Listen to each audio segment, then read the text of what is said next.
Labdien! Es esmu Edgars Ezeriņš no Drošība LV. Šodien es jums pastāstīšu par daudzfunkcionālu video novērošanas kameru, kas pēc būtības ir vesela video novērošanas sistēma. Un tās ietver veselu aprīkojumu un īpašību kompleksu, kas, kā būdams tāds vesels komplekss, tomēr ietilpst vienā manā plaukstā.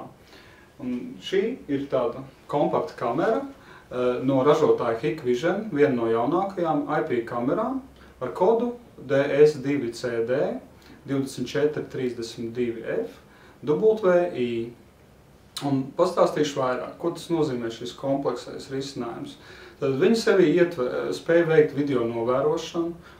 Kamerā ir iestrādāta atmiņa, kur var saglabāt ierakstu pat vairākas dienas. Nakts redzamību nodrošina dažādi gaismas sensors, filtrs, speciāls infrasarkanais apgaismojums. Pateicoties PIR sensoram, šī kamera ir kā kustību detektors darbojās un var būt kā trauksmes devējs uz signalizācijas sistēmu. Pēc būtības šī kamera ir arī tāds kā mini dators, kas spēj orientēties datortīklā. Līdz ar to video novērošanai var pieslēgties attālināti caur internetu, tā skaitā caur Wi-Fi bezvadu pieslēgumu. Vēl arī var nodrošināt divvirzienu komunikāciju caur mikrofonu un iestrādātu skaļruni. Kamerā ir arī ļoti tāds tehnoloģiski spēcīgi risinājumi attēlu uzlabošanai. Un video novērošanas pārvaldību nodrošina speciālu pārvaldības programmu paketi. Ja, tās ir datorprogrammas.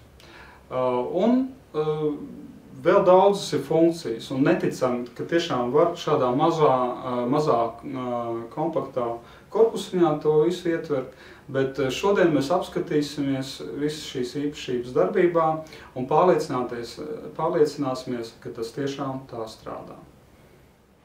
Un tagad es jums detalizētāk pastāstīšu par šo te daudzfunkcionālo Hikvision kameru, no kā viņa sastāv un kādas ir viņas iespējas. Objektīvs ir pieejams ar dažādiem skata leņķiem, līdz pat platleņķiem 98 grādu platumā. Un šis ir kvalitatīvs objektīvs, kas atbalsta šīs kameras augsto izšķirtspēju. Priekš video novērošanas šai kamerai ļoti augsta izšķirtspēja, līdz 3 megapikseliem, kas ir daudz vairāk nekā Full HD izšķirtspēja. Tāpēc mēs redzam indikātors, kas ziņo par trauksmi, vai ir pieslēgts, vai ir tīkla pieslēgums nodrošināts. Tad ir ļoti svarīga sastāvdaļa tieši šai kamerai ir PIR sensors, kas ir kustību sensors, un ar ļoti lielu precizitāti nosaka, ja tiešām novērošanas zonā atrodas cilvēki un kaut kāda kustība notiek. Šeit vēl ir viena LED spuldze, infrasarkanais apgaismojums nakts redzamībai. Šis ir sensors, gaismas jūtīgais sensors, kas ļauj kamerai orientēties, kāda ir gaismas apstākļi un pārslēgties attiecīgajos režīmos. Šeit ir iebūvētais mikrofons. Ļoti svarīgi šīs kameras sastāvdaļa ir tā saucamais iebūvētais slots micro SD atmiņas kartei. Ja, tātad šeit var ievietot atmiņas karte līdz 64 gigabaitiem ar tādu ietilpību. Tad viņai var būt barošana, 12 voltu barošana, atsevišķs pieslēgums. Tad šai kamerai ir iespējams PoE pieslēgums, kas vienlaicīgi ir gan nodrošina datu pārraidi, kā arī barošanu. Un šeit ir arī ļoti specifiski tātad izejas uz signalizāciju, jo kamera var darboties kā trauksmes devējs, pielietojot PIR sensoru trauksmi, vai ir vēl dažādi trauksmes veidi. Vēl ir varbūt grūtāk saredzams, bet šeit ir arī skaļrunis iebūvētais. Tad diezgan laba ir skaņas kvalitāte no šī skaļruņa. Tālāk ir svarīgi sastāvdaļa arī šai kamerai stiprinājuma elements. Kameru var novietot dažādos veidos. Viņi var vienkārši stāvēt uz horizontālas virsmas. Kameru tur var viegli regulēt, var nostiprināt pie sienas vai citas vertikālas virsmas. Kameru var novietot arī piestiprināt pie, teiksim, griestiem. Ja, un to visu nodrošina šis te stiprinājuma elements, ja, kur var viegli nofiksēt. Ja, un kamera fiksējās nepieciešamajā pozīcijā. Tagad, kad esam iepazinuši kameras konstrukciju, apskatīsim to darbībā. Šī kamera ir paredzēta video novērošanai iekštelpās. Pat pie neliela apgaismojuma iegūstam kvalitatīvu krāsainu attēlu ar augstu izšķirtspēju. Iestājoties tumsai, automātiski ieslēdzas nakts redzamība. Ja nav neviena gaismas avota, tumsā apgaismojumu nodrošina iebūvēta infrasarkanā diode.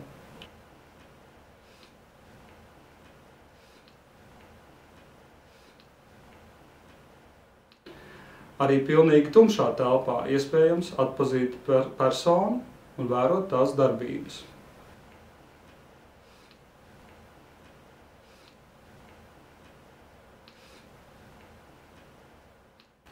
Kamera spēja nodrošināt kvalitatīvu attēlu arī nelabvēlīga apgaismojuma apstākļos.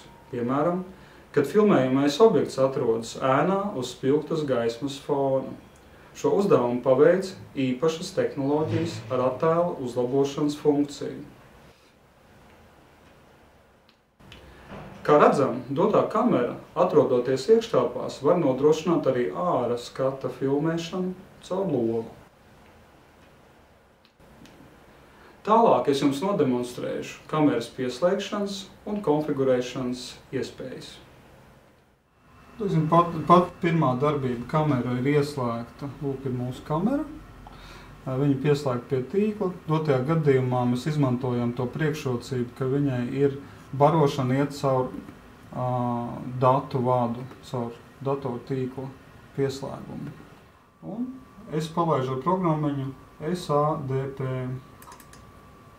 Šī speciāla programma, kas atrod Hikvision kameras datortīklā. Te ir redzams, parādās šī rindiņa ar kameras parametriem, kur ir kameras pat nosaukums, viņas vietējā IP adrese. Šī ir IP adrese. Un ir svarīgi, ka IP adrese ir saskaņota ar gateway adresi šeit. Noklikšķinot divas reizes uz šīs rindiņas, mēs dodam komandu automātiski ar pārlūku programmu atvērt, piekļūt šai kamerai. Ja, ierakstam paraudu, un šeit mēs uzreiz redzam attēlu. Varam atrast pareizo attēlu proporciju. Un pirmais, ko es gribētu demonstrēt, vienkārši dotajā brīdī, mēs redzam, ka video attēls ir nav labs. Ļoti izplatīts problēmas dēļ, ja, piemēram, tam objektam, kurš tiek filmēts, novērots, ja aizmugurē ir spilgta gaisma, un bieži tas ir, ja ir loks fonā, tad tas, kas atrodas priekšā, tas ir ļoti izskatās tumšs. Ja? Un, piemēram, tagad mani filmē šī kamera, bet uz attēlu ļoti nevar izšķirt manu seju. Un šī kamera piedāvā divus veidus, kā atrisināt šo problēmu. Tātad ejam pie konfigurācijām. Visplašākā funkcionalitāte ir tur, kur ir Advanced Configuration.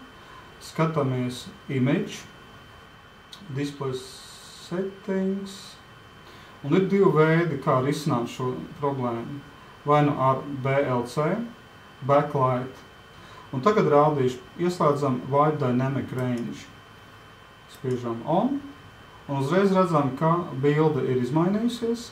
Var redzēt, ka priekšējais attēls, un arī tur, kur bija ļoti tumšs, ir kļuvis tie priekšmeti ir labāk saskatām, ja mana seja ir labāk saskatām arī. Wide Dynamic Range parametrus var arī regulēt, tātad vai nu tas lielākā mērā darbojas vai mazākā, šeit mēs uzliksim rezultāts. Ja. Lūk. Varam arī apskatīties varbūt kaut kādus priekšmetus, ja, viņi ir labi redzami. Un uzreiz noņemšu Wide Dynamic Range un tad salīdzināsim, paskatīsimies uz tiem priekšmetiem. Lielākā attēlā. Redzam? Ja? Tad tā ir tumša zona. Okay.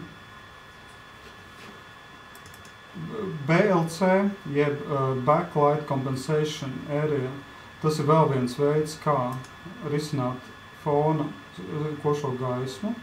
Un šajā gadījumā mēs redzam, ka vidū ir pārgaismots un sānos nav izgaismots. Un pasakot, tā kā norādot kamerai, ka mēs gribam, lai kreisajā pusē tā gaisma, kas ir kreisajā pusē, tā zona ir tas, ko mēs vēlamies redzēt. Sakam left. Un kamera pielāgojas tā, ka mēs labāk redzam to tumšo zonu, nevis to gaišo. Apskatāmies. Ja, tur, kur ir tumšāks, kreisajā pusē, mēs tad redzam nedaudz labāk.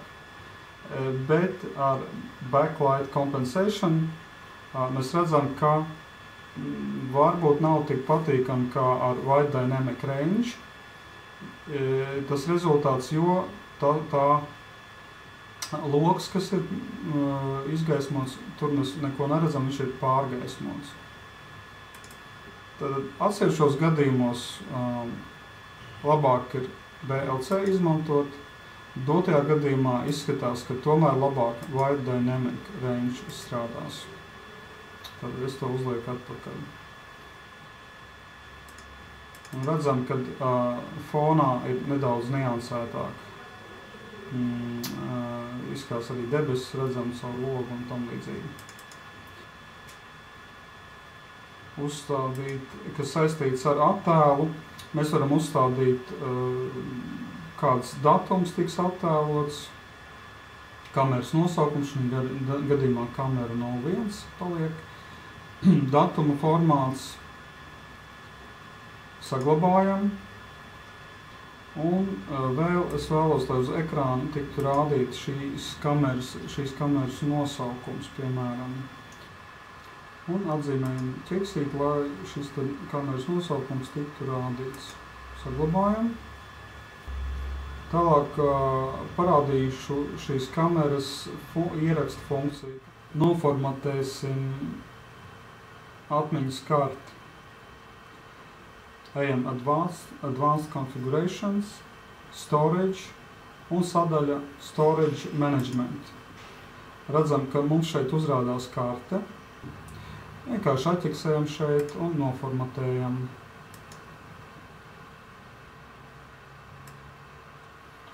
Tā, kad notiek formatēšana, visi dati, kas bija ierakstīti līdz tam, tiek izdzēsti. Tātad šodien mēs apskatījām tikai dažas no šīs kameras iespējām, no viņas tikai dažas no funkcijām.